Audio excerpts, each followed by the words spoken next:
विट्यातील सराईत गुन्हेगारावर कठोर कारवाई. MPDA अंतर्गत 1 वर्षासाठी स्थानबद्ध.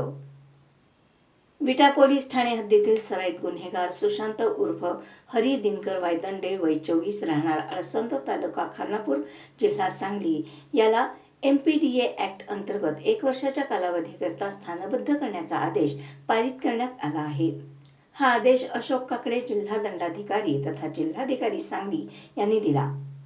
सन 2020 ते 2025 या कालावधीत संबंधित इसमाविरुद्ध खुनाचा प्रयत्न, महिलांना अश्लील शिवीगाळ करून विनयभंग, हद्दपार कालावधीत विनापरवाना प्रवेश, संगनमताने घातक शस्त्राने दुखापत करणे, धमकी आणि शिवीगाळ अशा गंभीर स्वरूपाचे गुन्हे नोंद आहेत.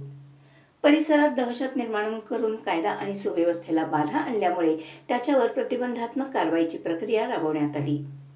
ही कारवाई संदीप घुगे, पोलीस अधीक्षक सांगली आणि कल्पना बारवकर, अप्पर पोलीस अधीक्षक सांगली यांच्या मार्गदर्शनाखाली करण्यात आली.